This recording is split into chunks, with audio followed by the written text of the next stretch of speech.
Hi hello' বন্ধু বান্ধৱীসকল, নিশ্চয় আপোনালোক ভালে আছে। আজি ঠিক ৰাতিপুৱা সাৰ পাই নিজৰ মোবাইল স্ক্ৰীণখনত দেখিলোঁ ফটো অফ 3 লাফিং মংকছ, 3জন হাঁহি থকা সন্যাসীৰ ফটো। নিশ্চয় আপোনালোকৰ বহুতেই এই ফটোখন প্ৰত্যক্ষ কৰিছে বা লাফিং মংকৰ বিষয়ে জানে।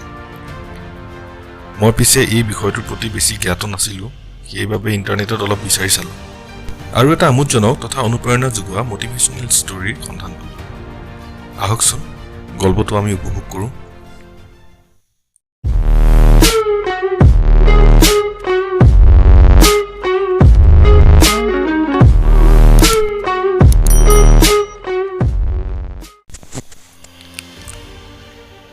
এসময়ৰ কথা, চীন দেশৰ এখন অখ্যাত গাঁৱত 3জন বুদ্ধিষ্ট মংক অৰ্থাৎ বুদ্ধ সন্যাসীয়ে বসবাস কৰিছিল।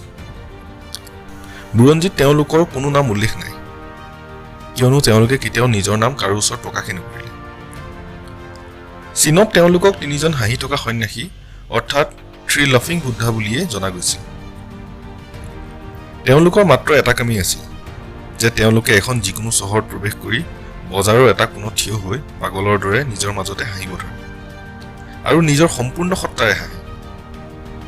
পোনপ্ৰথমেতো মানুহ আচম্বিত হয় সিহঁতক দেখি, কিন্তু এটা সময়ত সিহঁতৰ হাঁহিয়ে ওচৰত জমা হোৱা মানুহৰ ভিৰকো হাঁহিবলৈ বাধ্য কৰে।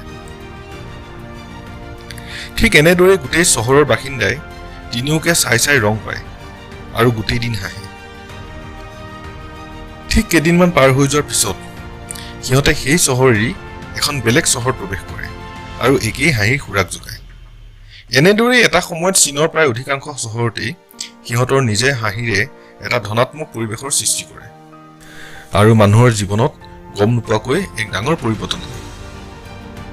তেওঁলোকক সকলোৱে ভাল পাইছিল আৰু সেয়াই আছিল তেওঁলোকৰ ধৰ্মধৰ্ম। তেওঁলোকৰ একমাত্ৰ বাৰ্তা হাঁহি, আৰু তেওঁলোকে শিকাব চেষ্টা কেতিয়াও কৰা নাছিল, কেৱল এটা পৰিস্থিতিৰ সৃষ্টি কৰিছিল। তাৰপিছত এনেকুৱা হ'ল যে তেওঁলোক সমগ্ৰ দেশতে বিখ্যাত হৈ পৰিল।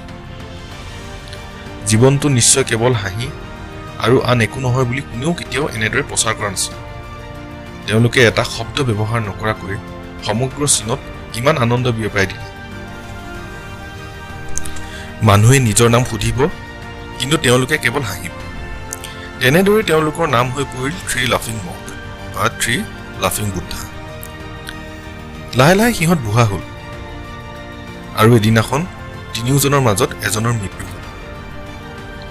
গোটেই গাঁওখন বৰ আশাবাদী হৈ পৰিল যে যেতিয়া তেওঁলোকৰ এজনৰ মৃত্যু হ'ব তেতিয়া নিশ্চয় বাকী দুজনে কান্দিব। এইটো নিশ্চয় চাবলগীয়া কাৰণ আছিল, কিয়নো এই মানুহকেইজন কান্দি থকা কোনেও কেতিয়াও দেখা নাছিল। গোটেই গাঁওখন গোট খালে, কিন্তু আচৰিত, বাকী দুজনে তৃতীয়জনৰ মৃতদেহৰ ওচৰত থিয় হৈ কেৱল হাঁহি আছে। গাঁওবাসীয়ে আচৰিত হৈ সিহঁতক হাঁহি থকাৰ কাৰণ সুধিলে। সেয়ে প্ৰথমবাৰৰ বাবে সন্যাসী দুজনে কথা পাতি ক'লে যে আমি হাঁহি আছো কাৰণ এই মানুহজন জয়ী হৈছে। আমি সদায় ভাবি আছিলো যে কোন প্ৰথমে মৰিব, আৰু এই মানুহজনে আমাক পৰাস্ত কৰিছে। আমাৰ পৰাজয় আৰু তেওঁৰ জয়ত আমি হাঁহি আছো। লগতে তেওঁ আমাৰ লগত বহু বছৰ ধৰি থাকিল আৰু আমি একেলগে হাঁহিলো আৰু ইজনে সিজনৰ একেলগে নিজৰ উপস্থিতি উপভোগ কৰিলো। গতিকে শেষ মুহূৰ্তত আমি তেওঁক হাঁহিৰেই বিদায় দিব খোজো। হাঁহিৰ বাহিৰে আৰু উত্তম উপায় থাকিব নোৱাৰে, আমি কেৱল হাঁহিবহে পাৰো। কিন্তু গোটেই গাঁওবাসীয়ে দুখী হৈ পৰিছিল। সেই গাঁৱত এক পৰম্পৰা আছিল যে মৃতদেহটো জুই দিয়াৰ আগত মৃতদেহৰ গাৰ কাপোৰ সলনি কৰি নোৱাই ধুৱাই নতুন সাজ পিন্ধোৱা। পিছে মৰাৰ আগত তেওঁৰ এটাই আশা আছিল যে তেওঁৰ যাতে সাজ পোছাক সলনি নকৰে। তেওঁ কৈছিল, মই কেতিয়াও অসুচি হোৱা নাই, মোক গা নোধোৱাবা। মোৰ জীৱনত ইমান হাঁহি আহিছে যে কোনো অশুদ্ধি জমা হ'ব নোৱাৰে। মই সদায় ডেকা আৰু সতেজ, গতিকে মোক গা ধুৱাব নিদিব আৰু কাপোৰ সলনি নকৰিব। তেওঁৰ এই ইচ্ছাক সন্মান কৰি গাঁওবাসীয়ে তেওঁ কাপোৰ সলনি নকৰিলে। যেতিয়া মৃতদেহটো জুই লগাই দিয়া হ'ল তেতিয়া হঠাতে তেওঁলোকে গম পালে যে তেওঁ কাপোৰৰ তলত কিছুমান চীনা আতচবাজি ফটকা লুকুৱাই ৰাখিছে আৰু সেইবোৰ ফুটিবলৈ আৰম্ভ কৰিছে। গোটেই গাঁওবাসীয়ে আকৌ এবাৰ হাঁহি ৰখাব নোৱাৰিলে। ফটকাৰ শব্দত যেনে উৎসৱমুখৰ পৰিৱেশৰে সৃষ্টি হ'ল। বাকী দুজন সন্যাসীয়ে চিঞৰি চিঞৰি হাঁহি ক'ব ধৰিলে, কি মানুহ তুমি? তুমি মৰি গৈছা, কিন্তু তুমি আমাক আকৌ এবাৰ পৰাস্ত কৰিলা মানুহক হুহুৱাত।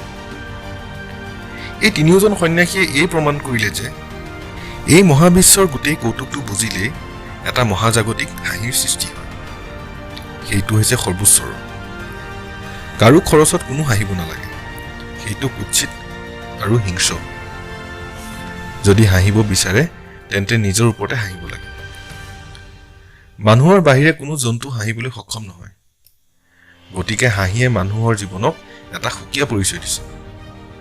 বিৰক্তি আৰু হাঁহি দুটা বিপৰীতমুখী ক্ৰিয়া। বিৰক্তি মানৱতাৰ প্ৰতীক। কুকুৰ মেকুৰীলৈ চাওক, তেওঁলোক কেতিয়াও বিৰক্তি নহয়। বুদ্ধি যিমানেই উচ্চ হ'ব সিমানেই বিৰক্তি বেছি হৈ যাব। নিম্ন বুদ্ধিমত্তা, কম বিৰক্তি। সেইবাবে আদিমসকল বহুত সুখী আছিল। বুদ্ধি আৰু সভ্যতাৰ স্তৰ যিমানেই উচ্চ হৈ গৈ থাকিব সিমানেই বিৰক্তি বাঢ়ি গৈ থাকিব। আৰু ইয়াক কোনো চিকিৎসক বেজে নিৰ্মূল কৰিব নোৱাৰে। যদি পাৰে কেৱল হাঁহি আহে। গতিকে আহকচোন জীৱনটোক এটা কৌতুক বুলি ভাবি সকলোৱে হাঁহি মাৰো এবাৰ।